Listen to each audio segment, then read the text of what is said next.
college, so I ended up getting into Webster University for audio engineering. Okay. And going there, man, that was the next like evolution of who I was. But you know, why not? Why do we have this deficit mindset here? I've never allowed anybody to tell me what I'm not gonna do or what I can't do. I always find a way to do it wherever I'm at. I'm gonna get it, whether I'm in St. Louis, Atlanta, Wyoming. You know? Do you see relationships play a role in who gets picked for music on the Intersection X? Heights. We live. Flat out. Second time around. It's always better than the first. Oh, yeah. Hope everybody good. Hope everybody living well. You did. And I ain't got the cameras on this time. All right, we back. Yo, one-man operation shit ain't easy, nigga. Flat out. Let's go. They can keep you in survival mode. You'll never get into the thrival mode, which means that you'll spend all of your life struggling. But once you get into thrival mode, nobody can control you. Because there's a very good chance that once you get into thrival, it means that you have located the deepest part of yourself, the divine gift that each and every one of you have been given, and you start working on that. Whatever that divine gift is. Everybody got a different gift. Even if you do the same thing, it's different. Man, food for thought, you dig? It's true though. St. Louis legend in the building.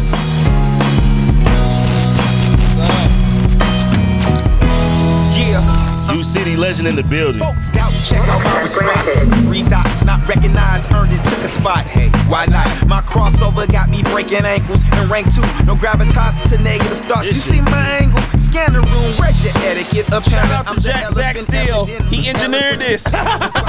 Hey, Zach did a good job. Yeah. Queens, what up? Still setting the precedent, cornerstone of intelligence. Pick your mission, hit start button to continue. Not advance, press pause, go back to the menu. Trying to change the difficulty, not that easy to do. Yo, shout out to Wavy Wayne, get you some headphones. Life control you. Just take a chance, I make it where it's worth all your time. I know you'll shine, so take a chance, I'll take you there. Kings, what up? And I know you'll climb to all new heights. Count your blessings, I was told, let me check my tally. Some lessons under the guise of misfortune. Hey man, look, it's available. You dig? That's the ill findings. Yes, Heights. Flat out. We got Fallout Morris in the building. What's up with it, y'all? You know what I'm saying? Flat out, how you doing, man? I'm good. It's cool to be. Y'all kind of my OGs. Y'all was the class before me. Yeah, dog. And y'all always show love, man. So Hey, it's man. good. I remember my brother being in ciphers. Used to sit there and watch this. Oh, yeah. Straight up. Was your mic on, nigga? Why your mic ain't on? Oh, you ain't even plugged up, nigga. But yeah, man. How you doing, man? What you been up to? Man, doing the St. Louis work, bruh. Music. Now I'm kind of moving into a space where I'm working around helping to lift the music in our city. You know what I'm saying? Just giving back wherever I can, you know? That's what's up, dog. Well, I guess we can start with, you can tell the people your origin story. We know your origin story a little bit. I don't know the details. So you grew up where at? So it's funny because everybody talk about U-City, but in U-City, we got different neighborhoods within U-City. So I grew up kind of like on the northeast side, man. I grew up over there near Pagedale and Wellston, Melrose, Ferguson, over in that area, you know, Melrose. That's what they call it, you know. Some people refer to other parts, you know, 8 Deuce. You got, you know, 6'5", 6'9". Yeah. It's different neighborhoods, but I grew up on Melrose, man, and it's kind of where I kind of got my chops. My mom and them moved us into U-City, moved me into U-City when I was 5. Okay. And she knew she wanted me to go to school in U-City. And so just being over there, man, I grew up with everything that's there, and I think y'all can speak to it too. U-City's a great community. It is, bro. It's a great neighborhood, but that's the thing about U-City. You got choices. You got cats that was gang banging, and you got cats that was doing what they were supposed to, playing sports and all that.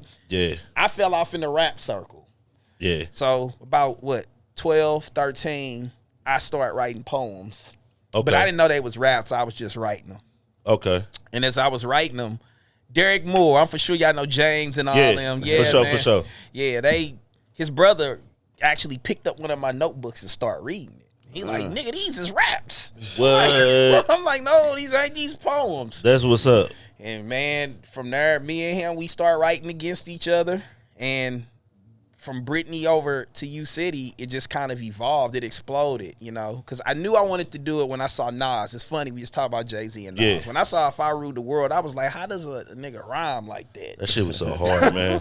Like, that's tight. Music had a different impact back in the day because it wasn't easily accessible. No, it wasn't. And if you saw a video, you weren't going to see it again. Yeah. Until later on that day or the next MTV Jams or on BET. Yeah. And it was a different appreciation for it. I can't say it better than that, man. And so by the time I get to high school, you know, I'm rhyming. And this is my thing, man. It's becoming my thing. So I'm a freshman and I'm sitting over in the big cafeteria. So y'all remember we got the senior cafeteria and the main cafeteria. Right. For sure. I never forget, I'm sitting at the table with all the folks my age and I'm just rhyming. And you know, at the time I was like at the top of my class with it. But Brandon Kelly and Corey Williams come over to our table. They came with the pen and the Cornmex. Nigga. I ain't even done. I'm finna give y'all this story, bro. Y'all gonna get this story, yes. Because this was the thing, and I mean the intricacy of it. Yeah. So Corey, and I'm cool with BK to this day, but Corey and I still really tight. Yeah. He like, hey, come Shout over out here, to man. Corey, man. He in the NO. Yeah, man. Teaching the children. He'll be here next week, July 15th. Straight up. For the last Jazz Fest over down at the Kransberg Arts Foundation. Yeah, so check them out. Get them tickets. It's a lot going on that day. Okay. But anywho, he comes over and they take me over to the senior cafeteria. And it's these dudes sitting at the table. At the time, I didn't realize this is the origin story of Soul Tide, but this is the Silent Assassins. Mm-hmm. Okay. And so they like, we hear this little dude, he rhyming. They like, yeah, come on, see what the cipher is. This is the first time I've ever been introduced to a cipher in my life. We've always been rhyming in circles, but I didn't know the scientific name. Oh, yeah. Because these individuals was lyrical miracle cats, I would come to find out. Man, they start kicking the beat and start rhyming, and they rhyming like syllable words I ain't never heard of in my life. And I'm just sitting there, y'all, as a young dude, perplexed. Like, I'm amazed at this shit. I'm like sitting there like, what did he just rhyme hippopotamus with, you know? Synonymous. All day. And they was flowing it. They and did then, that. Then Crypto comes in and he starts flowing because he kicking the beat. Yeah. And I mean, they doing all types of stuff. And I'm like just blown away. Oh, yeah. Man, he starts flowing and I'm just like, okay, I gotta go home and get it together. I literally went home, y'all, and pulled the dictionary off the shelf. Yeah. And sat and just start trying to rhyme words off of it. And I think after that, man, every day leading up to my graduation from U City was just boot camp. It was just boot camp. Yeah, man. Because everybody was rhyming. Yeah, U City was heavily cultured, man. Yeah. Like any culture you wanted to be in, you could get in. And you like, it was a must that you was elite in it. Yeah, man. At some point. Because niggas have nobody like losing in your city. So you had to come hard or you wasn't going to come at all. Like, I see a lot of people, like comics always say you need to bomb. Mm-hmm. It really wasn't a thing in the U. Yeah. Like if you wasn't going to come and you knew you had some rhymes, you wasn't going to say nothing. Bruh. And then you got to mix this up with the fact that not only is this a school with a bunch of rappers, Country Grammar had just dropped. Okay. Oh, yeah. So it was like we were just pulsating. And then y'all know, because y'all was in it, our band was like, oh, yeah, shit. we was killing shit. Yeah, like it Official. was a musical school. Like these isn't cats that can just rhyme. This a cat that got the paradiddles down and they playing trumpets like on like college levels. I remember one time, damn UAPB came up to the football field and y'all was practicing with them. It was just a different time and just being down there.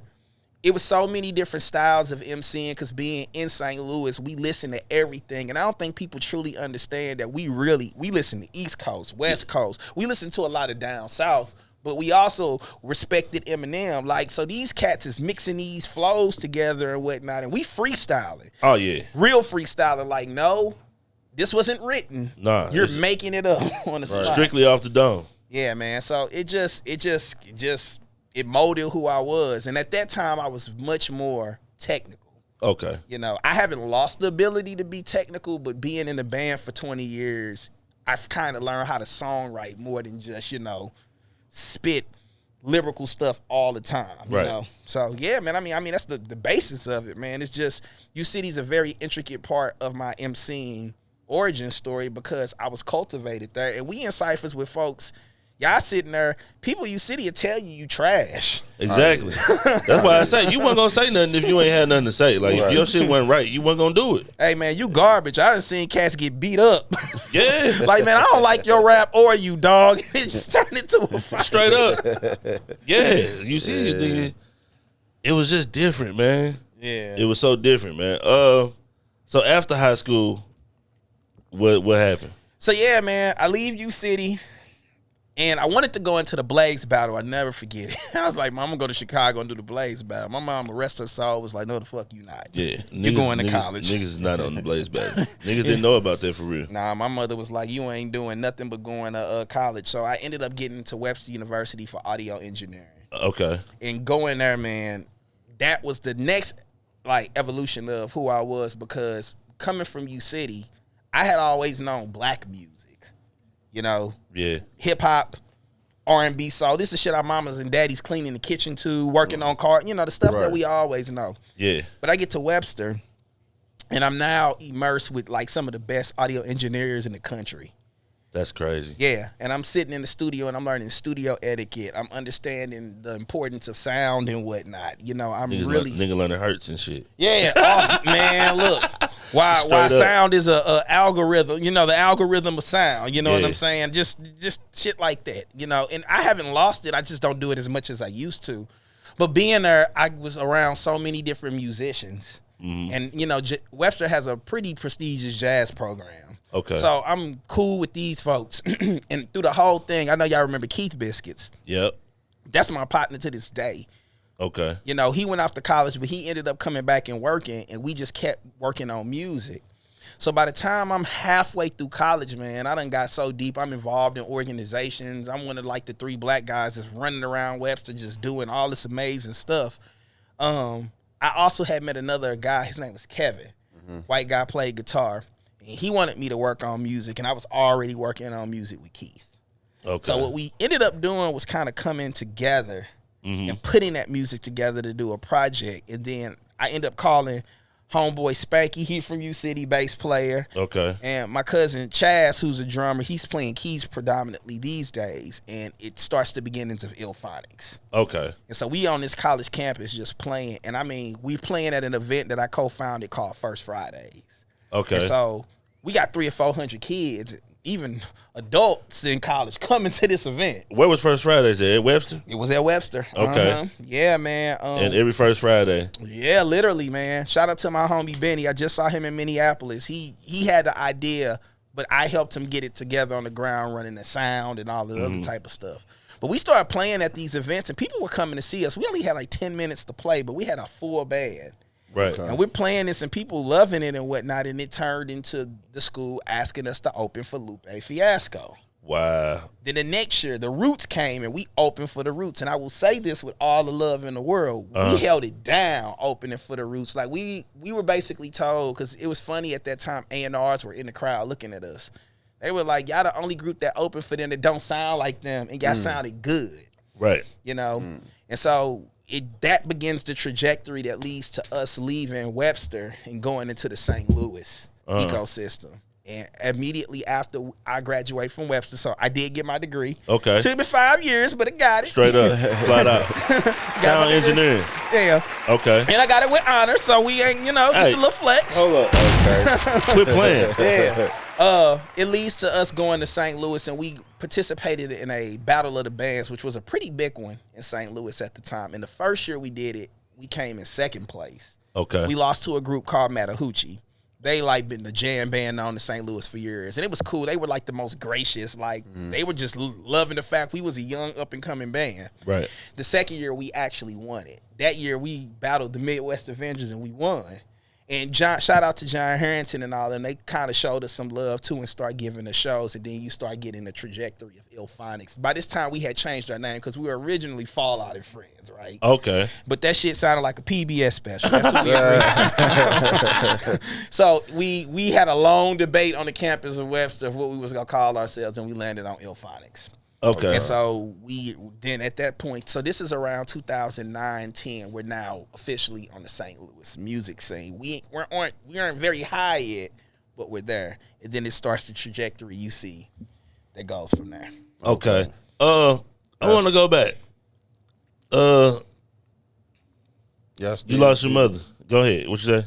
Nah, I was just gonna ask, do they still do it on Fridays at Webster though? No, it's funny. They just sent me an email that they're trying to bring it back. Bring it back then. Yeah, and I told them I'll show up. I think it'll be cool. I think what made it work is just it's the people. Like, you know, you can have a podcast, but it ain't y'all. You know what I'm saying? Say that. Yeah, so it's the people, and we were just very creative, and I think that's a generational thing. And I'm not knocking the new group of kids and stuff now. They got their things that's really dope and all that. But I guess we can all agree on this. We the group of kids, we come from playing outside. Yeah, for sure. You know, we ain't got no basketball hoop. We go put an imaginary one on a tree. Go get that crate. And we go get that crate. And No water bottles, water hoses. Yeah, exactly. You know what I Yeah. mean? We was different. We different in that capacity that we just like, look, okay, we got 4 bottles, Exactly. 1 stick. What can we do with it? And I think we carry that energy into that environment. And we made it. And also, this is important because I know y'all gonna feel this. Webster is a historically white institution. Facts. And so there is no blackness other than the blackness we bring to the institution. Exactly. And we was like, we be damned if we gonna be here for 4-5 years and don't put no flavor here that represent us. And so what ends up happening is we are creating these First Fridays and stuff, and all the kids love it. But isn't that really telling of how our culture is in general? We start making up this stuff, then it get cool with everybody start rocking with it. And so that's what it was. Yeah. Okay. Few things I want to go back to. Loss of your mother. Mm-hmm. How was that? How old was you? Whew. So I lost my mother 5 years ago. So that puts me at about 33. Okay. 33, I lost my mom. So she had my mom, she was there most of my life, but I mean, that was an interesting time. It's funny you play Heights because I wrote that song during the time my mother was fighting her cancer. And I mean, it just was a life-changing thing because you see something as you get older. When you have a good relationship with your parents, they're your biggest advocates. Facts. And my mother was my biggest, I was like cooking with gas at that time because, I had my mom like, you got it, this, and that. So it took me a while to get back on my square after losing her, because what I always tell people is that you can find people that love you, but there's nothing like the unconditional love of a parent. Never. Regardless if you right or wrong, of course, our mothers are going to pull us to the side if we out of line and say, you out of line. Right. But she never would stop supporting or loving me. Yeah, even if it's from a distance. Yeah. It's your mother. And so losing her was really, really heavy. But the beautiful thing in the story is she knew she was leaving. And so she was very much like, hey, I'm not going to be here forever, as you know. And I know the type of gas you cook with. You hear me? When you lose me and you got to start navigating again, knock everything over. Turn it up. Turn up. Don't do everything. Do everything. That's what's up. For real. She was like, do everything I know you would do because I'm telling you to do that and I know it's in you. Yeah. And, that was powerful for me because she could have been on some stuff like, woe is me, I'm sick. She like, nah, feel the pain you go feel, but tear this shit up. And that's what I expect you to do. And I think where I'm at in life is very much because of that conversation. That's a common thing with people who lose parents or family members that are close. Mm-hmm. It's like they start giving out all the gems. Oh, phew. They start giving out all the gems, like all the advice they can give you, like anything they can give you, like history, new shit, inspiration, motivation, roadmaps. Yeah. They're trying to give you all of that. Yeah, man. Flat out. And I appreciate that from her. Because every time I do something dope, I feel her there like, that's exactly what I wanted you to do. You know what I mean? Yeah. And don't get me wrong, the first 3 years, man, like, you know, I'm at a point now I can talk about it. I don't get all welled up and all that. And even every now and then it'll hit me.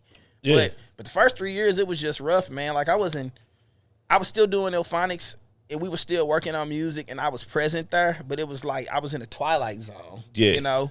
You was there, but you wasn't there. Yeah. And, you know, luckily for me, I have a great group of guys that, you know, in that capacity, they understood, you know? Right. And for me, being in that position, I hope to one day be able to be there for them when those moments happen for them, because everybody hasn't lost. We've had members that have lost a father, you know what I mean? But for the greater part, most of them still had their parents. Right. You know? And that's not something that I want anybody to go through, but if you live longer than your parents, you're going to eventually go through it. You're going to go through it. Yeah, but nah, I mean, it is what it is, and it shows in the music, because I think I'm a lot more thoughtful in how I compose these days, as opposed to before she died. You know, it was just that raw energy of just doing music, you know? Yeah. Watch you. A Webster. Webster. Yeah. What, explain how the campus was when you got there. Because like you said, it's not really black culture. Nah. And some of the black people there are probably not in black culture. Yeah, I mean, it's black people that went there, and I can list off a few that were there before us, and they were doing their thing. But what you would see, and I'm for sure this is similar to a lot of people who go to these small liberal white institutions. You go in there and you have to create your community quick and find your community fast, because it's not a lot of it, you know. And I'm not mad at that. Growing up in U City, man, U City. We was the bubble. We had everything. It was Asian kids, white kids. Yeah, you right know. out. Yeah, Like, yeah, and it was a strong black population there. it was very strong. So with that, going to Webster, it wasn't like that completely. There were international students and all that, but it just really wasn't a strong black culture. Right. Over time, it grew. But I was just fortunate to be there at a time, and anybody who knows Webster and St. Louis and knows the time frame, they all say it was a period of time where Webster was just lit. And I was there at that time, you know, and I got involved, you know. I hustled. I worked 2 or 3 jobs. I did what I had to do. Right. But I just got involved, and I still have that philosophy to this day that I carried out of Webster, especially living in St. Louis, because one of the things that people don't get, and I think you brothers speak to that, is you can't do it here. Why not? Yeah. You know, why not? Why do we have this deficit mindset here? I've never allowed anybody to tell me what I'm not going to do or what I can't do. I always find a way to do it wherever I'm at. I'm going to get it whether I'm in St. Louis, Atlanta, Wyoming, you know what I'm saying, New Mexico. That's my philosophy. And I think that's a big part of where we grew up. It's a very U-City mindset. You know what I mean? We are who we are. I don't, you know, and don't get me wrong, it's not arrogant and like I shit on anybody else. I got love for all of St. Louis. You know what I mean? But I've never let that mindset keep me from doing what I want to do wherever I'm at. And I understand that when you do something different, everybody don't accept it right away. And, you know, when I start doing stuff with Ilphonics, I got called whack and everything. I'm cool with that. Yeah. I'm still doing it. You know what I mean? Yeah, the shit was hard. Yeah. Flat out. Yeah, but so with Webster, we just did what we had to do there. And we made it crack while we was there. And we tried to leave it for the next generations to carry on. And some stuff I think did kind of stick, but you got to be hungry about it too. You know, it's just as much passion. It's just, you can create something, but if you don't maintain it, you know. Exactly. So, yeah. I remember them days at Webster. I used to pull up on you. And I'd say this too. You said a key word. You said institution, because I say it's kind of like that at WashU too. WashU a little bit bigger. Yeah. But it's a difference from an institution, university. You know what I'm saying? Or just a college or period or whatnot. But I say Fontbine, they like that too. They got their own little community. There you go. That's it. Yeah, Webster, in that era, that was like 06, 07, you got 08. It. Yeah, Webster was popping. We made it crack. And I didn't do it by myself. It was the community. But everybody they played their part. Yeah. And I think that's the thing, too, that I say with St. Louis, too. Play your part. Lift it up. You know what I mean? I ain't podcasting, but I'm going to make sure that I share what y'all do with everybody. We connect you with the people you can come on. Just play your part, you know? And I think that's the slight that everybody talks about in St. Louis. Everybody want to be a chief. Nah. Nobody in St. Louis wants to be an Indian. Nah. And that's the problem. You got to know when to switch it on and off, right? Yeah. I don't want to run everything. I don't want to run every shit. But you know what? I can bring some goddamn cake to the backyard barbecue. You hear Exactly. me? But some days I can man the grill. You hear me? And other days I'm watching the kids make sure they don't break nothing. That's community though. That's community. And that's and that's the village. And that's something that I think right now that I'm passionate about modeling for us, because everybody gets frustrated about our village and they go to other people's villages, and some of them thrive in them. I'm not knocking everybody, but a lot of them just end up in somebody else's village, and you are relegated to something lower than what you could have done if you would have just stayed at home and played your part. Yeah, the people who don't survive when they leave are the people who think that just the proximity is going to work for them. Yeah. Like, these are people who, like, don't even put in the work from the get-go. Yeah. Like, you wasn't working in St. Louis. How you going to go somewhere else and think you're going to work or not work? I can't say it better than that. And think something going to come from it. Nah. Somebody from St. Louis that put in that work going to survive anywhere. Yeah. Flat out. Yeah. And potentially get bigger because it's a bigger audience. Yeah. Like, it'll find us go to New York for a year. It's different in a year. Yeah. It's up. Yeah. You talking about millions of more people. Yeah. But they putting in the work. That's it.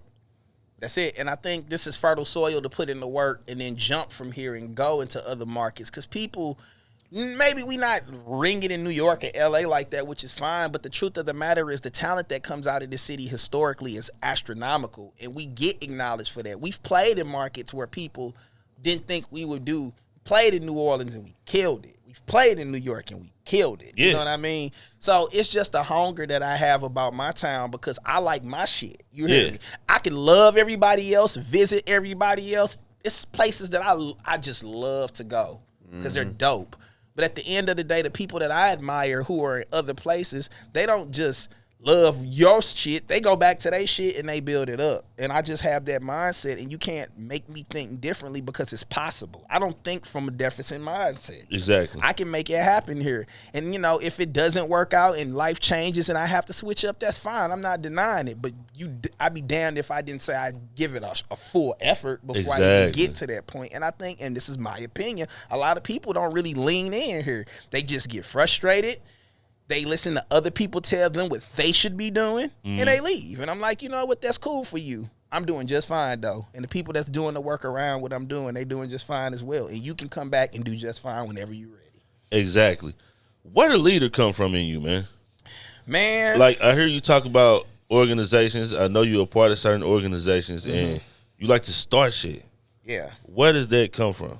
Man, you know what? I think it's a little bit of having to fend for myself, man. You know, what Jay-Z say, I'm so for sure, it's no for side, stay out of trouble, mama said, it's mama's side. Yeah. Her fear her youngest son be the victim of homicide, but I got to get you out of here, mama, or I'm going to die inside, you know. For sure. And, you know, this is the reality. I was never the wolf or the aggressive or the beat up. You know, we all grew up with cats like that. I just always used my brain.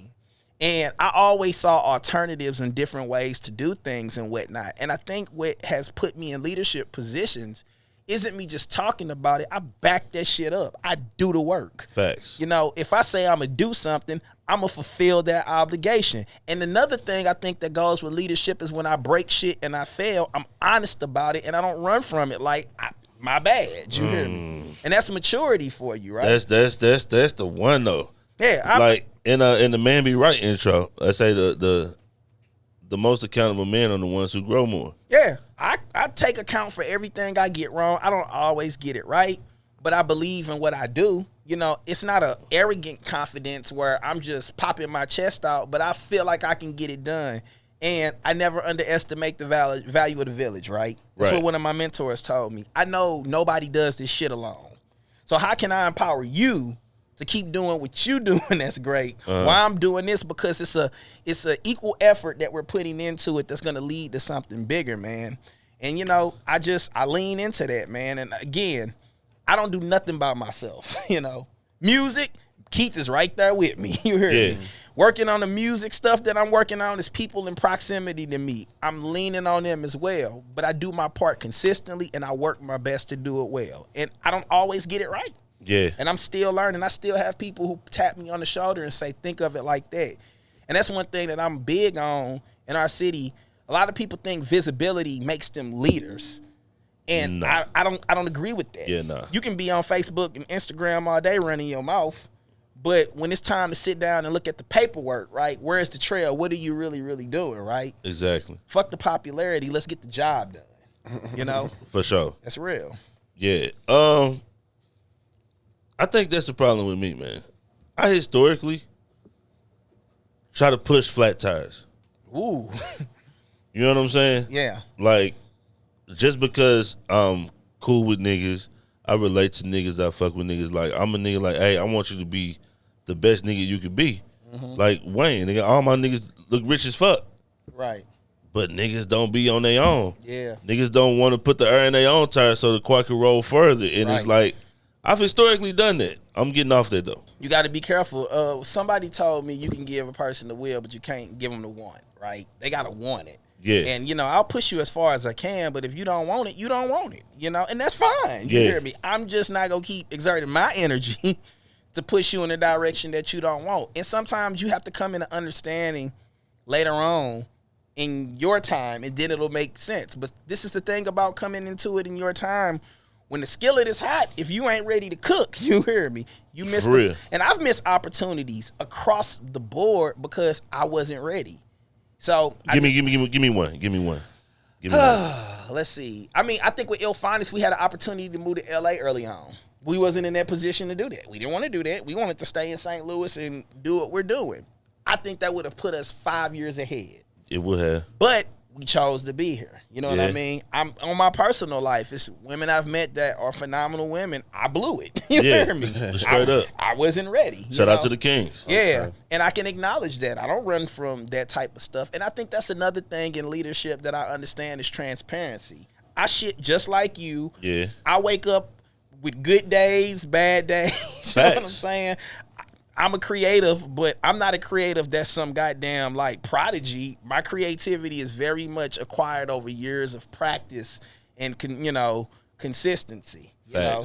And I lean on the fact that some days everything is clicking, other days it's not. What's the quote that I just recently said that I love it? It's talent or hard work beats talent when talent doesn't work hard. Facts. And I feel like that's the story of my life. It's other MCs that have been out here who are more natural at it than I am. I wouldn't deny that. Yeah. I wouldn't say that they always had my mental capacity, but they're better than me, but they don't work as hard as me. Exactly. I was doing shows every week, constantly. Y'all was everywhere, man. Everywhere. So, I'm still learning. I'm still open for learning, and, I'm just going to continue to be consistent as I can, What are some things about having like a multi-people band that people wouldn't know about that happened? Oh man, that's a whole podcast in itself. I mean, I think it's a relationship. It is. And it's 5 of us. And we are 5 vastly different individuals across the spectrum. With one common goal is to create something that's really dope. Right. Exactly. And so a lot of being in a band this long and being this band as long as we have been is being able to really learn the art of compromise.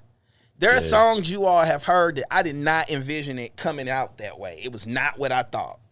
But it was members of the band who had a better scope of how it should sound, and I went with it. But it's other songs that have come out that was all me. Right. And they was like, let's just give it a try. So I think that's a big part of it. And then I think it's a respect thing, right? It's 3 black guys, 2 white guys. And I can say in our group, none of the white guys have ever crossed that line that we've had to feel like, hey, we finna beat your ass. You know what I'm saying? Right. But at the same time, we don't cross lines like that neither. Right.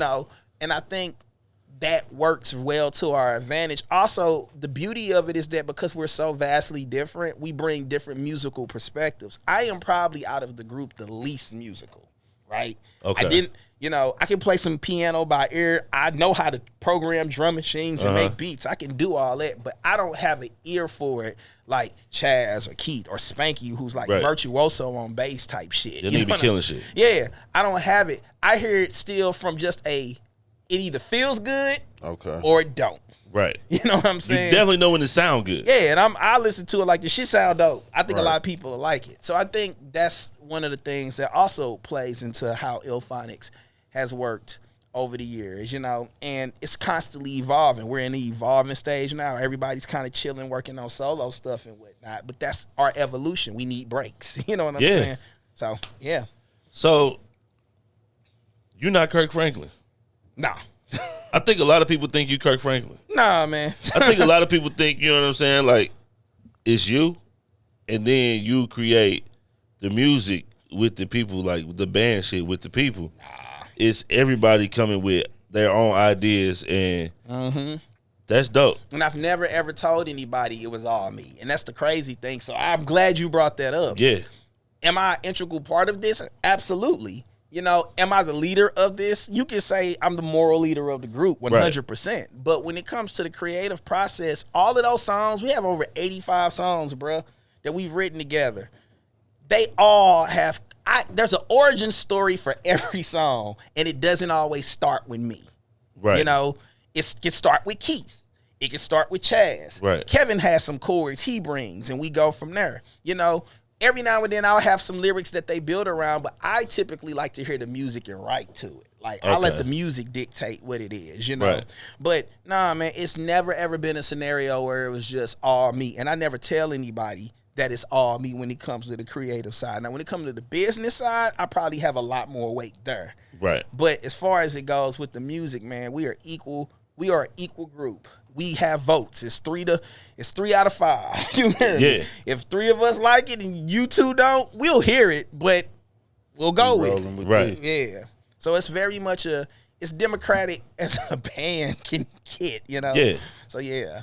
That's what's up. It take a high respect level for that to be like that. Egos. Yeah. You got to move them out of the way. And we still struggle with ours at times. Right. But it hasn't been so detrimental that we couldn't move forward. Get the job done. Yeah, like, hey, man, you being a bitch today. Okay, you hear me. You right. Yeah. And this is how I feel. Next day, we moving on. You hear me. Ain't no, I'm finna whip your ass and we about to, we ain't doing all that. Yes, there's heated arguments. Yes, there's disagreements. Yes, there's days where it's like, fuck this. You hear me? Right. But it's never like, fuck you. You know what I'm saying? Yeah. So. Ain't crossing that line. Yeah, we ain't did that. Facts. Yet. How y'all record, man? We go in the studio still, man. We got a lot of parts. So we've done some recording on our own in our own setups. Like, it's funny, our most popular album possibly is the Purple Piano Society. That was a lot of us recording on our own. But man, the process is we come in the basement. This is the older process. It's evolving now. What it's gonna look like, we'll see. But we come into the basement. Somebody brings some music. We jam on it. We start piecing it together. I'll sit down there and write a little bit. I go home with it. I record everything because I'm the motherfucker that. You the sound engineer? Well, not even sound engineer because Kevin sound engineers. He went to Webster too. He was there. But I like shit comes to me when I'm sleep, washing dishes, doing random shit. Yeah, Like, I used to be producing, like it just come at random times. Yeah, like my best time was in the morning. There you go. Like when I wake up, I ain't got no problems. Ain't nobody called me. Yep. Ain't nobody did shit. Like I'm in creator mode. Yeah, here we go. And I'm going crazy. Yeah, so for me, I hear and then I come back to the group and say, this is what I got. We'll probably play around with a song 2 or 3 times before we actually are ready to record it. We bank them, and then when it's time to go to the studio, we know what we want to do, and we fine-tune them there. Okay. You know? So, and that's what we've pretty much done for almost 15 years, you know. It's just kind of that formula. But it's now moving into, we're getting more digital. We're bringing more technology into it. So I'm interested to see as 2024 comes around how it evolves, you know. Yeah. I'm much more sporadic with writing now. I'm to the point in my life, you know, some people like to think about shit. I don't no more. It's what I feel, man. If I feel it, that's what I'm gonna write about. Really, nigga? Okay. Straight up. He said, "Oh, it just comes." If it come to me and that's what I feel, that's what I'm gonna talk about in that moment, and that's what I'm gonna run with. And no, I'm not no Lil Wayne prodigy who in the booth is freestyling. And I'm gonna say this: a lot of y'all that's doing it, please start writing again because we can tell. Yeah, But facts. No, it's like learn how to write some lyrics and don't have the AI do it. You write it. Exactly. Okay. But nah, I'll write it and I refine it. And this is another thing I think that's important with us too.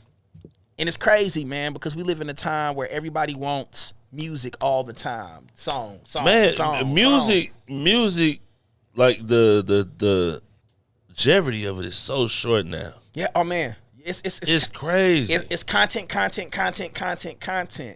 And I don't care what the world is evolving into. I'm not that guy. I gotta go through some shit. I like to feel some things because when I feel things, when I write the song, you're gonna feel it. What's from the heart, reach the heart. Yeah, exactly. Yeah. Listen, if I wrote a song every week about every week of my life, and don't get me wrong, get somebody out here who can do that. I ain't knocking them. Right. It ain't me. Right. I need to go through some shit. I need to fist fight you in the street. Drive my car and the tire blow. Crazy. And then it puts me in a position that when I sit down, with my phone or my tablet and I get to writing, you know what I'm saying? I'm really, really expressing something that I'm feeling as opposed to just the same shit, Right. Yeah. And then I also don't make music for like 18 and 17-year-olds. We were once there. I'm not there no more. Yeah. You know what I'm saying? So I'm okay with the smaller group of demographic listening to my music, but they understand what I'm talking about as opposed to trying to write something that a kid is they might like it and it might go viral. That's cool, but that ain't who I am. Right. And that's missing in hip hop. Like nobody's making grown man music. Nope. It was last album that was grown man music was 444. Yeah. And I think that's a good thing that's starting to happen because as I was expressing to my friend, he works for a label. I'm going to leave his name out of it, leave the label out. I was like, and he explained it to me first, like, they go after younger folks because once you get them at a younger age, they tend to stick with it longer. They'll True. Because after 30, and y'all can look this up, after about 30, 31 years of age, we stop really actively looking for new music. But an 18-year-old ain't going to understand no love story like a 35-year-old. Right. We go engage differently. We in different places. A lot of my friends got kids and families, so they see things differently. So that music that I write these days, I want to reflect where I'm at in my life, and that's where I'm at right now. Yeah. And that's fine. I'm okay. And that's the thing, bro. And I think y'all get this. I don't hate on none of these young folks. None. No, I fuck with all of them. I don't hate on none. Listen, I am not listening to Sexy Red like that, but I am happy that their sister is cooking with gas and she making music, and I don't try to play this moral high ground shit. You hear me? We had What It Is, Ho, What's Up, Can a Nigga Get in Your Guts? That ain't no philosophically deep music. You hear me? So I don't do that. But I'm just clear on if it doesn't resonate with me, I don't listen to it. And I think any artist would respect my opinion on that. Be successful, sell records, make your money. I won't be playing that in my vehicle. But I ain't mad at you. You heard me. Keep winning. I'm not mad. Okay. I'm not mad. So I heard you say with the Webster when y'all was doing the first Friday show, do you feel musically wise you have gave back to the city? I think a lot of us have. We just don't always get recognition because all of us don't necessarily want to be in the spotlight. You know what I'm saying? I think I have given back. I think I've influenced a lot of artists. And this is something that I think is a problem in St. Louis. People don't like to give roses here until you either dead or they can't do nothing but acknowledge that you've done it. I said that about Sexy Red. Yeah. And for me, I can list a lot of these MCs that know what we've been doing. We've never had any of them reach out to us and show us love. Maybe a couple. You know even bands. Yeah. I'm going to make my argument. I got love for the Midwest Avengers, the Night Owls, you know what I'm saying? Dirty Mugs. But even that's cover music, you know, but they are phenomenally talented. Yeah. There's a lot of groups that have come through the St. Louis area that have done amazing things. Nobody did it like we did it. Nobody. And I feel Ilphonic set a precedent that groups regardless if it was a group or individuals, they took that blueprint from the way we marketed ourselves to the way we did music, and it created a new generation of artists that we're starting to see today. And regardless if you were influenced by us directly, it was somebody that you were influenced by that was influenced by what we were doing. We were on the road getting it in. We were out of town in Kansas City and Indianapolis. We were doing our thing. We just never blew up here because I never rapped a certain way, and I'm fine with that. Right. I'm not about street shit that I don't do. Exactly. I live in a city where cats will press you on that type of stuff. Oh, yeah. And I don't endorse violence, guns, none of that, but I will protect myself, and I can. You hear me? Facts. But I don't want to live in that mindset, bro. Yeah. Where I'm going out and people like, oh, you on that thug shit, huh? Nah, man, I'm really not. Yeah. You know, and I ain't a bitch, but it's just not my MO. And so my lyrics have always reflected the things that are real to me. And I don't think always that St. Louis got on board with the type of vibe that we created. But what was crazy, y'all, is every other city we went to, they ate it up. Yeah. They still go, if we go look at our Spotify, it's other cities that's listening to it. You know? So to get back to your main point, I don't always feel like we've gotten the recognition that we deserve, but I never let it stop me from doing what I'm doing because I feel like history will write itself. Yeah, I don't want history to write for me, nigga. I'm done being humble with you bitch ass niggas. So straight up, you gotta get your motherfucking flowers, dog. Like you gotta make your own motherfucking flowers. Like you niggas is not gonna keep disrespecting me like I ain't did what I done did. Flat out. You can't allow people to do that. I feel you. I don't think that I'm allowing them to do it. It's but I just feel like I gave you the blueprint. You can't blueprint better than me. You hear all facts. All facts that. Yeah, definitely facts that. You can never duplicate. Straight you can't up. duplicate it. You can't create the synergy. And I want to answer your question, bro. You can't create the synergy and the thought process that me and my partners created 20 years ago. We made it work. We still, if we really want to, this is the crazy thing. We've maybe reached a level 6, close to a 7. If we really got in the studio and turned it up, we knocked everything over because we ain't lost it. We still playing, we still active, we still listen to music. I'm still out here hearing what folks are doing. Put that in a room with the right energy, you got a problem. Yeah. So facts. Okay. That ain't me. That's not a threat to anybody. That's just the truth. Facts. For sure. So has Ill Phonics, idealistically, have you did like, cause you sound like you know what I'm saying, got a bright ideas or suggestions or whatnot when it come to music, but just for the loop per se, I just say, do you feel you have put on, like you came up with this idea, or you know what I'm saying, like this was like your best show for the loop? No, I mean, I think we still have much to do, but I think we've given some great stuff. Okay. You know, I think the biggest contribution that we've given is that hip hop can't. Every artist has mixed hip hop with something, but I feel like it was a time where St. Louis was really mixing hip hop with either rock or that kind of that neo soul vibe. Yeah. We came along and said, we gonna mix it with some bluegrass, and we gonna mix it with some jazz, and we gonna mix it with this, and we gonna mix it with that. Our songs reflect that. I challenge anybody watching this to go in our catalog and tell me that you can't hear musical influences across the spectrum from 2006 on up. We've always done that extremely well, and it's not forced. That's the thing. We don't go in the studio like, oh man, we go try to do some samba shit with our music. We don't do that. We play it, and if it feel right, it is what it is. So I think that's the ongoing contribution that I don't always feel like we get that respect from. And people will argue, people respect y'all. It's different when it's like, hey man, you know, Urban Access, man, they be doing their thing.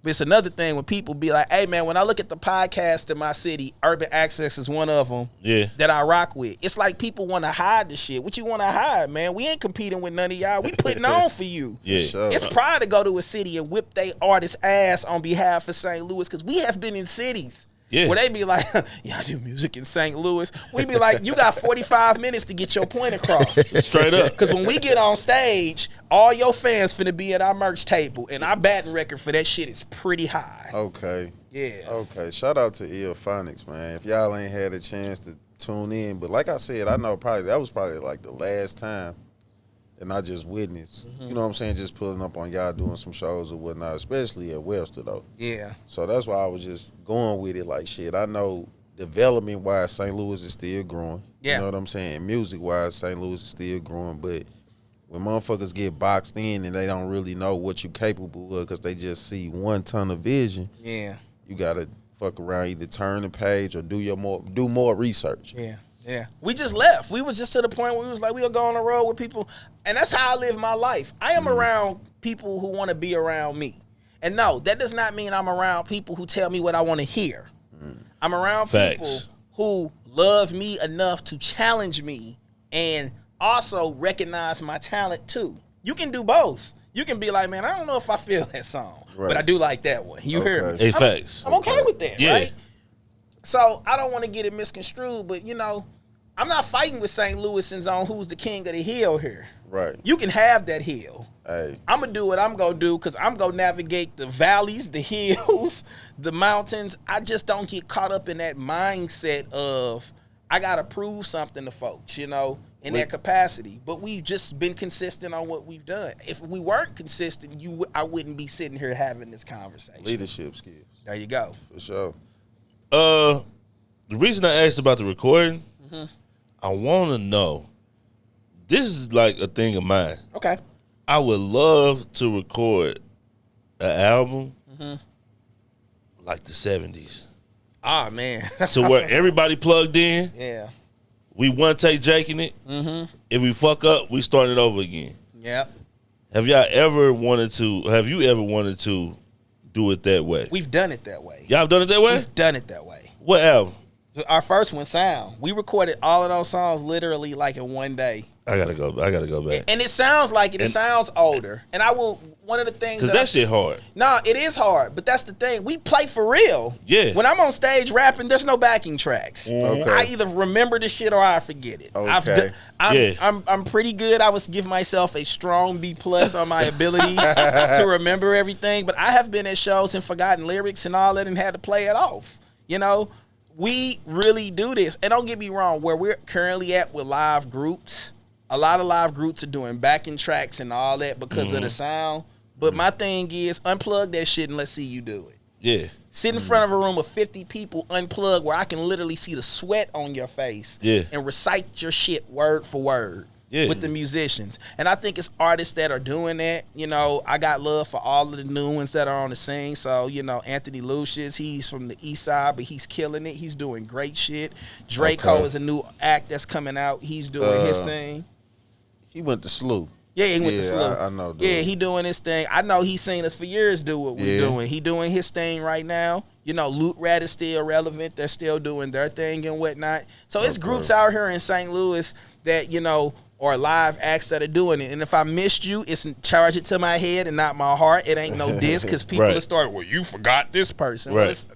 Well, it's groups that are doing it. That's my point. Yeah. You hear me? And I love what they doing, you know.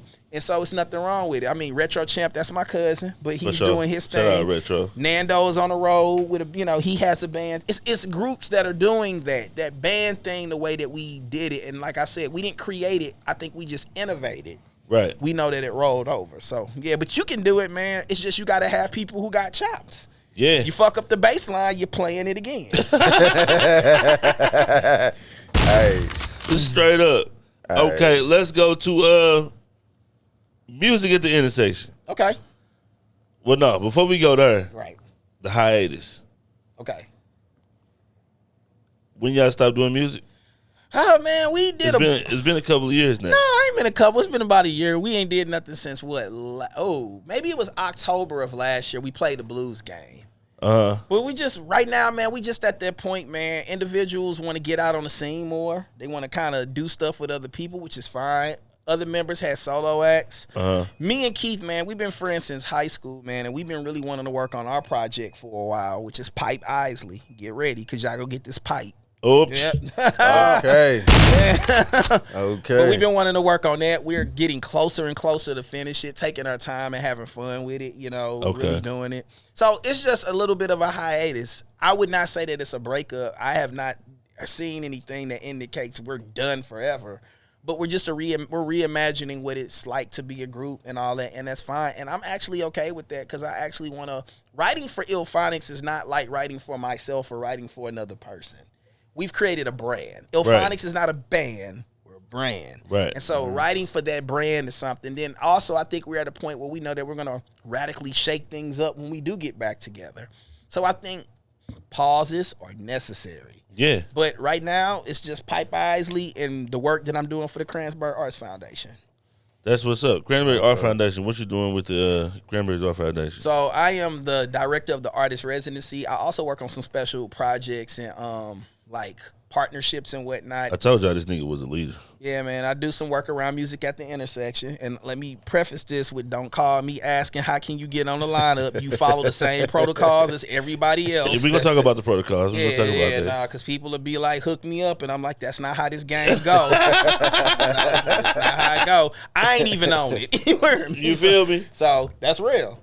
But that type of stuff, man, you know, if I would have to really sit down and think about, I just do the shit that I get called to do. You know what I mean? And if I'm really into it, I do it. If it doesn't fit me, I say no.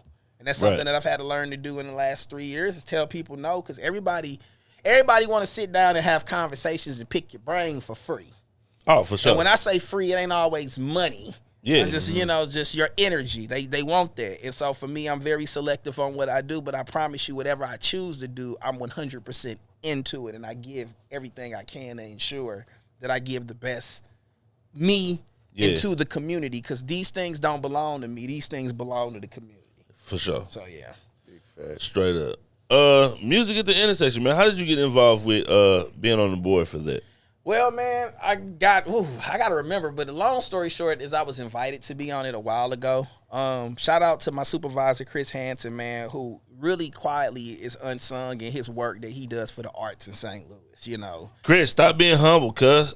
Start shooting your shot at these motherfuckers, man. Nah, that ain't his MO. Chris is more just handle it. And he understands the game. He understands the real estate. He understands the arts. He gets it, you know. And I don't agree with everything, but he's really good, and I've learned a lot, you know. But, you know, I've been pulled in the room to do it and, you know, sit and help make some decisions around the acts. And, you know, it's folks that really do a lot of heavy lifting over at the foundation around the festival. You know, Chris, of course. Robert, he's another individual. He's been booking on the scene for years. He's from U-City as well. Okay. You know, so I want to be clear. Erica has helped with, I mean, I'm a part of it now. Right. But I ain't the guy. Yeah. I'm just one cog in the wheel. So just been doing that, and you know, I still tap in. I still ask questions. I'm not one of those people who goes out and shits on the younger folks or the newer folks. I ask them what's going on. I ain't super cool like that anymore. I don't be out here. Yeah. Right. My bedtime is a real one. You hear? You feel me? But I listen to what they say and whatnot, and you know, I've helped do some stuff with the organization. I'm doing research around the festival to make sure that we're tapping in and making sure that it's something that we can give to the St. Louis area for the culture. It's a culture thing, bro. Right. It ain't just a look cool thing. It's really highlighting the St. Louis music songbook and recognizing our musicians, our community, and all that. And the location of it is to me important. We in the city. We right near Delmar. We ain't in other locations that's far off. We want you to come and experience what we're doing here now where we're at. Right. That's You what's know, up. and that's important, you know. It's definitely important, man. So, what is your task on the board?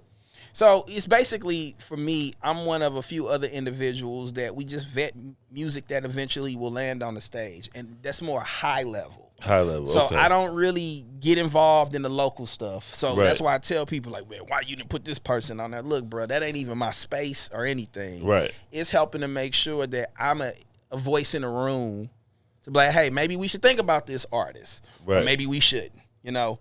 Or, and this is important that people who follow you know, I'm speaking for younger generations too. I'm like, look, this is a hot artist to them.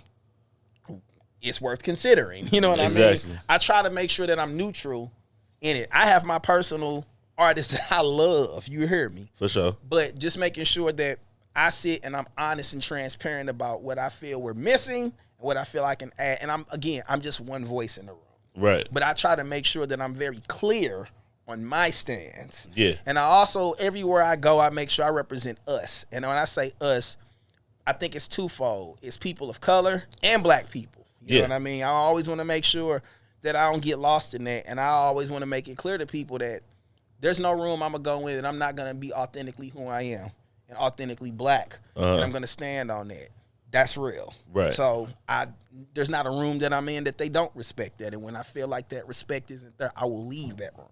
Facts. That's what's up. Yeah. Straight up. Now, the people going to be mad at me if I don't ask you this question. Okay. Do you see relationships play a role in who gets picked for music on the Intersection Acts? Yes and no. Okay. Yes and no. This is what I'll say to the yes. Building relationships with people in the foundation or people in general who are tied to the music scene, why would it not help? You hear me? It's like the Grammys. Yeah. So if I like you as a person and your name comes across the table for selection, that's going to help. We humans are not linear. We're transient. We have emotions and feelings. We're not robots. Yeah. So, of course, if you're a great person, it's going to come across. I'm like, man, you know what? Daryl is not only a great human, he make great music. Right. Okay, so them people in the room probably are going to advocate, because again, on the local scene, because I know this is to the local acts that are watching this. Right, which he don't have nothing to do with. He's high level. I don't got nothing to do with that. Got nothing to do with that. That mean headline. You know, okay. I don't got nothing to do with that. You know, and if I can throw a name out there to somebody who might, I'll try. But the thing is, it helps. You have to build, but that's life. You have to build relationships. You just ain't the shit, and that's it, and you don't got to do nothing. Okay, you hear me, but that's not how it works. The no is, though, I feel about my organization and music at the intersection is we look for the talent and how you get out there and push yourself too. Okay. It's artists that I know for a fact probably didn't get along with everybody, but they worked their asses off and they earned their spot on the stage. At the end of the day, let's stop blaming festivals for giving you the opportunity and ask yourself, what are you really doing to level yourself up? Exactly. There are opportunities that Illphonics have missed because we weren't in the right place at the right time, or maybe we weren't ready at that time, or we hadn't cultivated those relationships. But there's other opportunities that we had that, I was grinding. The members were making those connections and it worked out. So there's no deep conspiracy as to people sitting in the room like, yeah, we can't have that person because we don't like them. Right. That ain't happening. And I don't lie about shit like that. If I saw that, I would speak on it. But that's not the case. If you really want to get on, let's move music at the intersection out of the way. If you want to get on festival stages and whatnot, what are you doing in your home market? Are you grinding in your home market? Who are you collaborating with? Are you really working? In collaboration, I mean, you got to always do a song with somebody. How are you building a community of folks around a central idea of music and whatnot to help share your shit? What money are you investing in your marketing? Okay? Or you going out to other people's shows, handing out your shit and showing them love and all that? This is another thing. Are you getting your ass on the road and creating buzz in other cities? Music industry is not easy. It's not. We aren't at the level that we could be at because we missed steps. And so Hov did that. So hopefully you don't have to go do that. Okay, facts. So this is the same thing that we are on. We try to tell people what they can be doing to level up. If you want to be in the music industry, you're going to have to grind. And you know what? You may work during the day, but it was plenty of times I was working during the day, and at night I was out in these streets. You hear me? Yeah. Reading, constantly seeing how the industry is changing, and just being thoughtful and how you engage, you know what I'm saying? Looking at this technology, because this AI and the way that people are selling out their music catalogs, it's changing. So I would just tell local artists, if you don't feel like you getting the buzz that you want from certain people, create your own lanes. I have said to many artists, and I'm taking this from the Midwest Avengers book, so shout out to them. Okay. Y'all got this big ass crib. Do a concert at your house and do a house party. Yeah. And that's why I fuck with Lil Russell. Lil Russell be doing them motherfuckers in his backyard. And that's what I'm talking about. And he authentic. That nigga hard, bruh. Do that. And I love it. Shout out to you, brother, for doing that. Be about creating your own scenario. Say that we go look at, this is a wonderful little scenario you've created for yourself. Yeah. If everybody in your squad put $100 in, you can get on Amazon and at least get started, right? Yeah, you can't get niggas to get no money. Yeah, but that's what I'm talking about. Yeah, niggas not giving no money. Especially St. Louis niggas, they're not giving no money. But they need to. They need to. Put the money together, and now you can do a live stream on Facebook and make that your monthly thing. It's things, I don't know, man. I just come from the Get It Out the Mud group. For sure. I'm always hustling and figuring out a way to level up. Who can I partner with? Who can I get to pay for my shit so I don't have to come out of my pocket? You hear me? Yeah. But how can I give them sweat equity back, right? How can I lift what they're doing? Because at the end of the day, folks are going to want their return on investments, and it's transactional. People walk into rooms and be like, book me for $5,000. You've never played anywhere, bruh. You've never played anywhere. What? Say, come again? Yeah. Niggas do that? Man, it's the crazy, and TikTok. And Really, nigga? And TikTok and stuff is dope. You can go viral. Have your performance together. When you get off the internet, can you get on the stage and actually rock a crowd? I've seen artists, the electricity go out and they just stand in there. We done had times where the power went out and we like, clap your hands, everybody. Okay. And these are the things that I think really make artists stand out. So, and then the last thing, if you ain't feeling the festivals in St. Louis, make one of your own. Create your own. Shit. And I've done it. I have a festival. It's called Fuchsia Fest. I made it. You hear me? October 21st. Fuchsia Fest? Okay. In Fuchsia. the fall? Fusia. Where's it gonna be at? It's going to be at Off-Broadway. Okay. Yeah, I can't give y'all the name yet, but it's going to be a celebration of DJs, but a particular one. We'll talk about that later. Stay tuned. Yeah. Another thing I don't think artists do is do their research. At all. Like, cause like you said, Chris Humble, he not from that ilk. I'm not gonna know Chris unless I do my research and find out who Chris is. Yeah. So I can't develop a relationship with nobody on the board if I don't know nobody from the board. Yeah, and I mean, this is the thing. Some of these things are not going to be public knowledge. And, my supervisor, he's high level, man. He working on stuff that's just deeper than the music scene. We talking about infrastructure and arts and all that stuff, right? Right. But at the end of the day, even if you don't get to him, being present in locations and being a face goes a long way because the right person will see you at some point. If you just show up and you do the work. I'm for sure it's going to be people like, I've done that and this and that. And you know what? Everything isn't perfect. I get it. But I see more people, more times than none, not doing that. But there's a entitlement or an expectation. And I say this to everybody because I say it about myself. I'm not entitled to have expectations. I got to do the work too. It's new artists that are coming out with great music doing stuff. If I want to compete with them, I got to bring a certain level to the table. And if I can't do that, I fall off. It's that simple. You hear me? There's nobody beyond the grind. That's why Kim Kardashian told y'all niggas work harder. So, and a thing with Joe Rogan said a thing with comedians all the time, right? He tell them they got to be undeniable. He said, if you want to make it in comedy, be undeniable. Yeah, and don't get me wrong. And that'll get the people that you don't even know about to pay attention to you. Right. So if you being undeniable and you putting in the work, you don't even got to do no research. Exactly. All you got to do is just keep working. And that's it. And I don't want to get caught up in the capitalist mindset of money, because that's not where my mind is. But organize and get your crew together the way where you are undeniable. You know what I'm saying? Like, make it where your vibe is so dope.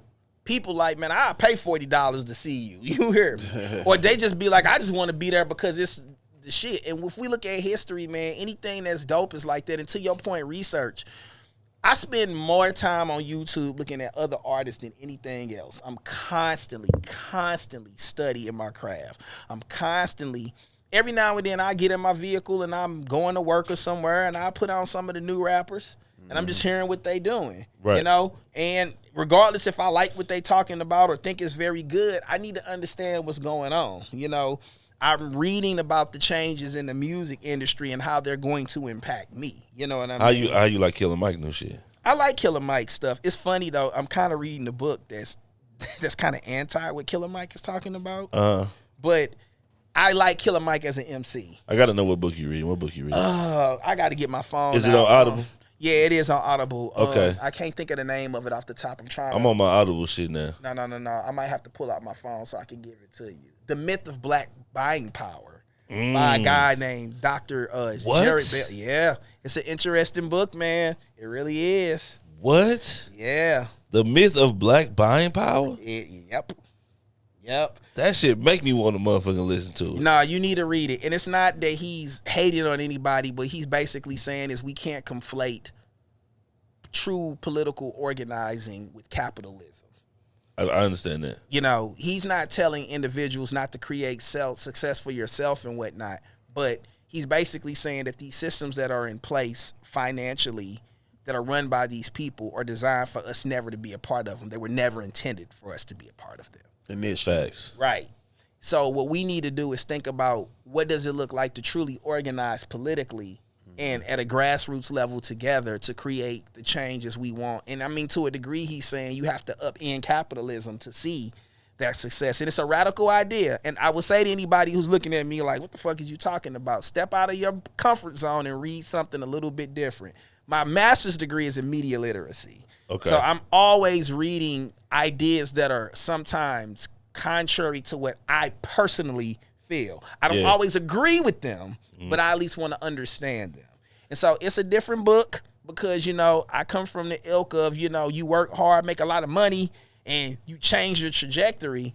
But what he's breaking down in the book, and I'm not complete with it yet, so I can't give you everything, is saying historically, when has that really worked? He goes into examples of things that people would use and point to, but if you really look at it at the end of the day, we still in the same place. Yeah, and that's what I was telling him last week because we were talking about purpose. Mm-hmm. And, you know, I had to let him know, like, you're not going to get generational wealth by working a job.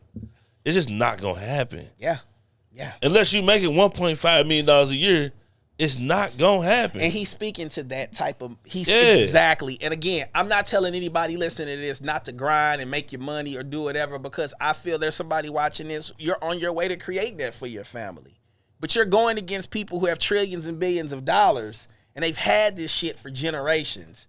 They own the things that you create. You go on the platform and you make your business, but they own the platform. Right. You see what I'm saying? You know, you are creating this money situation, but you have to bank with them. Yeah. They're rooted into the system in a way that we are not necessarily rooted in. That doesn't mean be discouraged and don't do your thing. By all means, do your thing. Just understand that. And don't always have an approach of money to making things happen. Maybe it's different to say, hey, what if we organize and we take our block, not just from a financial standpoint, but we vote on things a different way. He goes into it, and I'm not being as eloquent as I can about it, but I would just say to anybody, read the book before you start throwing stones at a person, and just be open to some different philosophies about how we can do things for our community. Yeah, I'm like that too. I like listening to the other side, because to me it's like reverse engineering. Yeah. You know what I'm saying? Yeah. It's like if I could listen to this other side and I can make it correlate to what I already know or what I was taught that was horribly wrong. Yeah. Then we can come to a common ground. Yeah. Selling catalogs. What is happening? Okay, trust me, I'm not clueless. Yeah. I know if rich white people and rich white companies are here buying people's catalogs, something is coming that they don't know about. Nobody's going to give you $300 million for your catalog and not think they're going to make their money back. That's what it boils down to. You nailed it. What's going to happen? And I feel like we don't know yet, but they know that it's coming down the pipeline. So the artists that are selling their catalogs are artists that they've looked at, and through their own algorithms and computer technology and whatever, they've calculated that these persons or this person's catalog or songs will make a certain amount of money over an extended period of time. Right. So, you know, Justin Bieber, I love my peaches up in Georgia, that song or whatever. They are looking at that song and say, okay, on average for the next 20 years, it'll make about, and I'm just making up, this is a made up number. Right. $50,000 a year. Right. Okay, well, Justin Bieber, if it's $50,000 a year, you do the math on that, we'll give you the price of that length right now for that song or your catalog. Exactly. Right. Because this is what we're guesstimating that it'll be. But it could be higher. Guesstimate. Yeah. This could be higher. It could be higher. Now you got artists that look at it like, look, I'd rather get my money up front because I'm waiting. Most artists still tour to make that big money, right? But I can just get my $200 million up front and that's covered. Because, you know, I may not live to even see that. Or it's the artists that are older who like, man, I've lived my life. Like Bob Dylan's catalog, they think went for $400 million. Bob Dylan is 81 years old, bro. If that man lives to be 100, that is a accomplishment. Right. 400 million, now you taking that money, putting it in an account, and you giving that out to your children and all that other type of stuff, right? Right. So for him, it makes sense to sell a catalog up front. But the argument is, what does that do to creativity? And it then moves into the space of, do people start creating music that's viral friendly, right?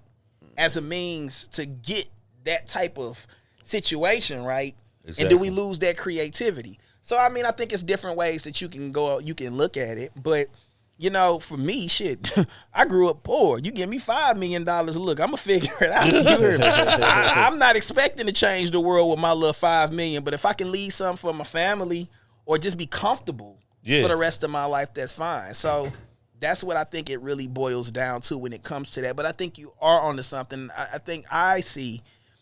I'm interested in how this technology plays out. Does the technology get to the point that when you put a song in the system, it says to you, these aren't pop chords. The probability of it being successful is less than 10%. You should change this, right? Right. So do you go change the song, or do you keep the song what it was because it's more true to who you are? And I think we're getting ready to see that. Do the labels start using, and they probably already do, don't know, don't work for them. I could be wrong. This is just me getting my Isaac Asimov on and thinking of the world tomorrow, right? Right. Do labels start telling artists, yeah, we heard your album, we put it through our system, and it says that it's not going to give us our return on investment, so you need to go back and recut it a different way. Yeah, the algorithm says it's not going to work. Yeah, the machine says, I'm sorry, that is something that I cannot do. You know? Exactly. And you gotta redo it. So what comes of this is going to be interesting because it's no different than when Facebook came out with 2006, 2007. Social media was a baby. You got to remember, social media is in its teenage years right now. Exactly. Mm-hmm.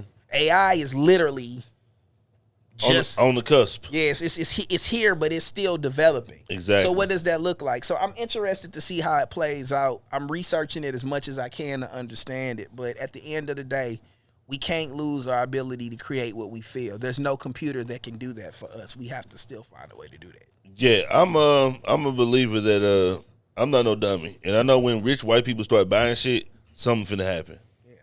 Rich people in general. in general.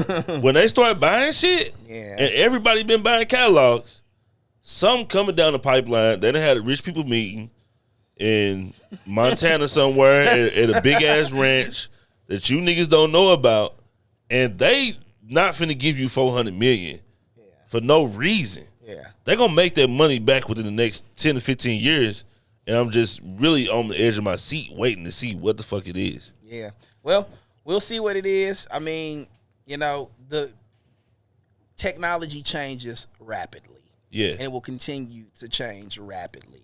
I mean, we just saw this week, Threads on Instagram pops up and it's like, what? My number's probably wrong. Like 7 million people in one day. It was something crazy to the point Twitter was like cease and desist and taking them. We're at that point where the technology is something that you can use as a tool, or you can, misuse it, It's scary, man, because, we talking about music.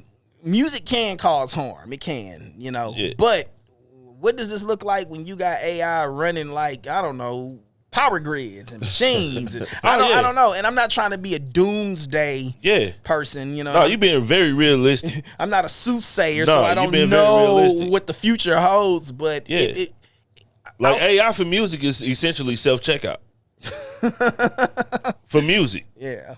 Like, once people start using AI to make music, AI knows what people like.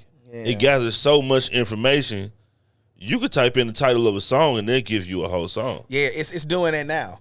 So I would not allow myself to use it, but I know it's there. Now, have I used it to write an email or something? Absolutely. It saves time. But even then, you have to be careful because it's still learning, you know? Right. And so it is what it is. And again, I'm not anti-technology. Using the technology in the right way can be beneficial to artists and everybody else.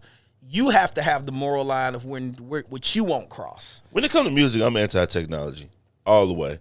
I feel like it take the soul, it take the heart out of it, it take the experience out of it. Like you were talking about earlier, I have to write about what I experienced.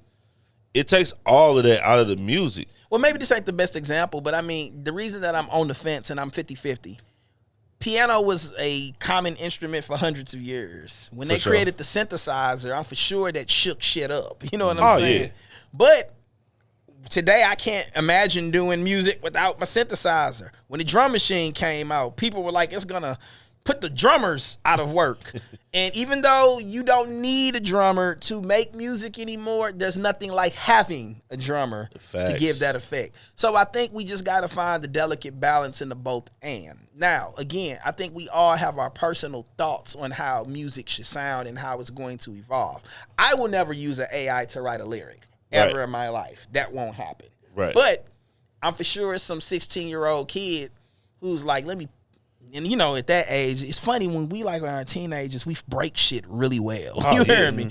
You know, like the Fruity Loop era. Yeah, you break things. I've never used Fruity Loop in my life, and it's like, how can you be a producer and use Fruity Loops? But that's the thing. I think it's a lot of great producers who do. That's the thing, but it's like, it's not. Is it still from the fingers? The thing about it is you have to have musical knowledge to make Fruity Loops work. Me and you, right now, I can go out with a NASCAR driver and drive the same car. His training is going to put him in a position where he's going to outdrive me every time because that's what he does. Right. So you as a musician, Fruity Loops is a tool. Right. So you can use that tool and get the most out of it. And that's the truth. Right. The crazy thing about music right now is what we may deem as musical may not necessarily be what's popular, you know, and at the end of the day, it's subjective. It's weird. It's so, you know, because I, you know. Yeah. But I respect it and I understand it is what it is. So I don't think AI is the devil. It's how you choose to use it. Whether you think I'm whack and I wrote it, then you love me and I did. And I used the machine. Yeah, since you in sorts of like a conspiracy guy, I want to shoot my conspiracy through you. Okay. To see if I'm off. Okay. Right?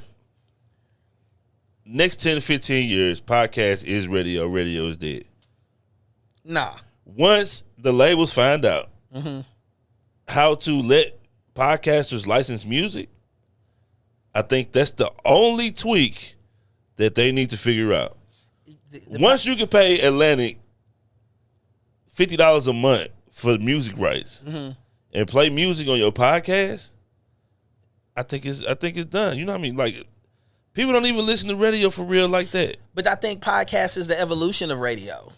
I think that's what it is. It's the evolution of talk radio. Yeah. Our grandparents might have listened to the talk radio. What was the Tom Joyner morning show or whatever, you know? Oh, Tom Joyner. Yeah. Yeah. This is the evolution of it. Human beings, I feel innately, will want to connect with each other. And don't get me wrong, they're going to get smart about this computer stuff. I'm not doubting that. But nobody's going to talk with me about the things we're talking about like YouTube because you all have been through what I've discussed. Right. It's a different conversation.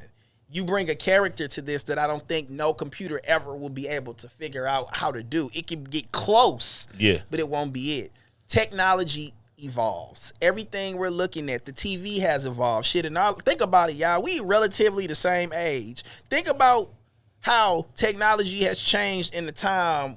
I'm for sure we still had grandparents when we were little that had the TV that was on the floor. Yeah, the flow model. The flow model. Yeah. Then all of a sudden you go to a family member's house and they got this big ass on satellite, and it's the big oh, the box. big satellite in the backyard. Yeah, and then they got the big one with the convection screen, and you're like, wow, this is great. Then all of a sudden we see a flat screen and we like, wow, but that bitch was heavy than the mug. Them old flat screens. Oh, them old flat screens were definitely heavy. Now I can get on Amazon and buy a 55-inch TV for $200, and it beats any TV I have ever watched in the past. Crazy. It's moving. The cameras you got set up, like these things used to be in whole rooms the size of us. You hear me? Yeah. So the technology is going to keep evolving. We have a responsibility as humans to figure out how to use it the correct way and not misuse it. But there will always be somebody who takes it to the next level. People, I love computers. There's somebody sitting in the dark room right now figuring out a way to hack some shit. You hear me? For sure. So I don't think podcast dies. I don't think music dies. I think it changes. I think radio dies. I don't think radio dies though.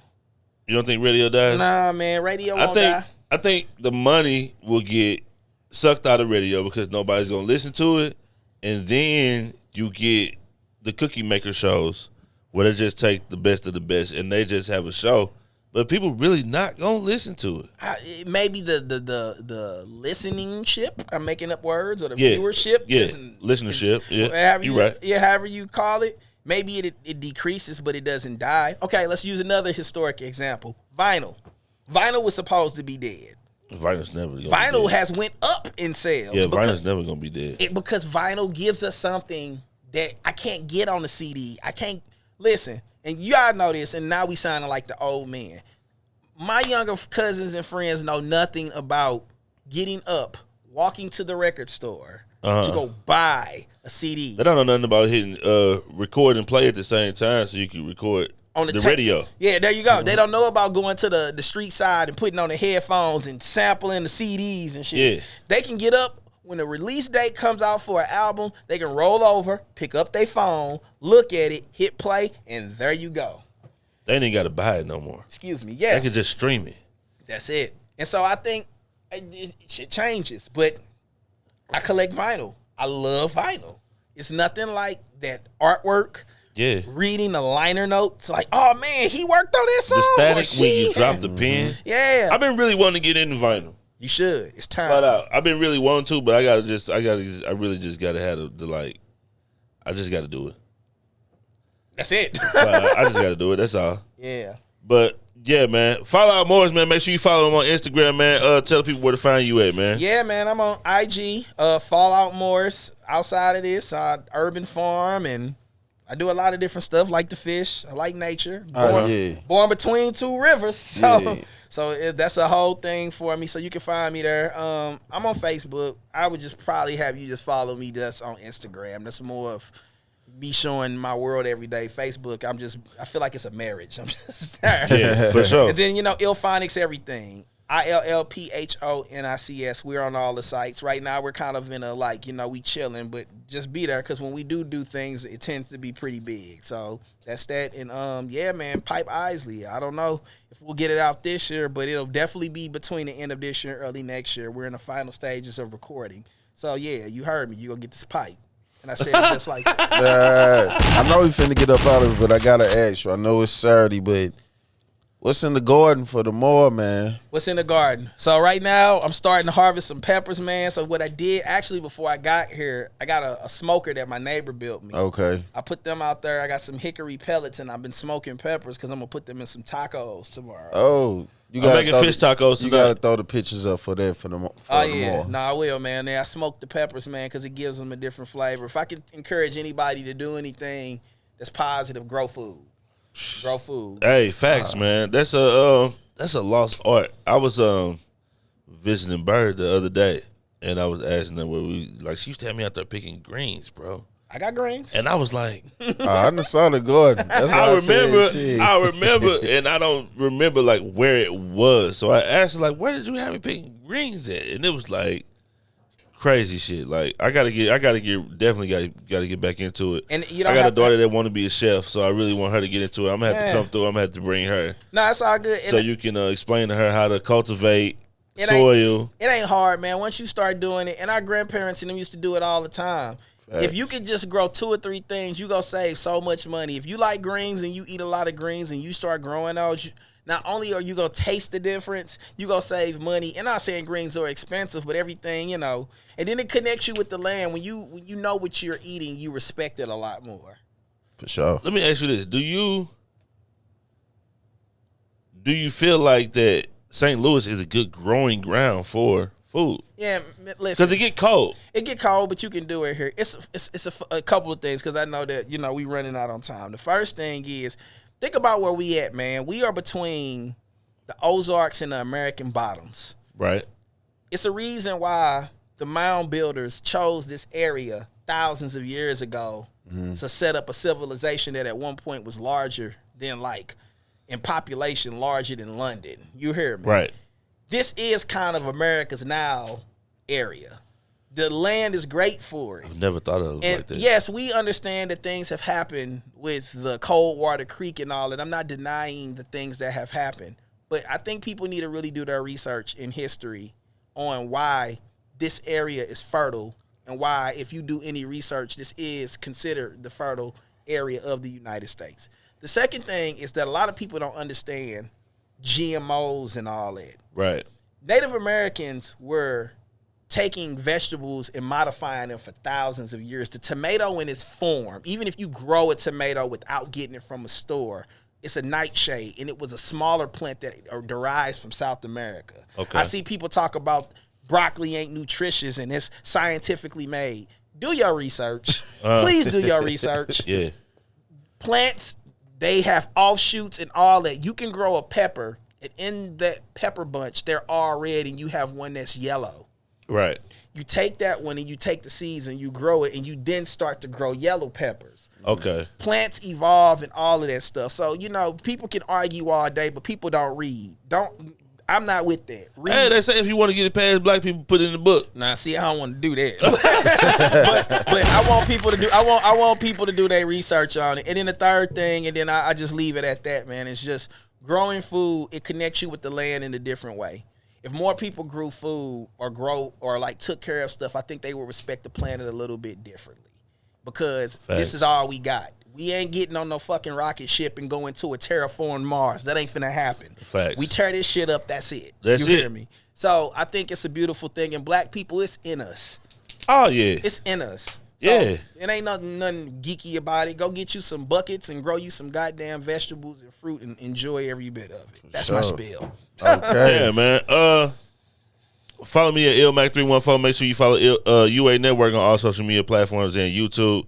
Make sure you mark your day October the what for Future Fest? October Fuchsia Fest. 21st. And what it's called? Fuchsia Fest. FUSIA. I can say this. I will give y'all this because y'all my cats. Okay. It's a lineup of DJs that's really dope, and what we're doing with Fuchsia Fest this year is amazing.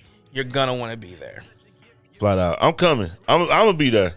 Yep. Flat out. Make sure y'all come out to music at the intersection. Yep. Make sure you get on your grind if you want to be on the stage. Be undeniable. Be undeniable. We out. This is Sexy Corn with Drizzle. This shit crazy. I heard this shit. I was like, oh my God.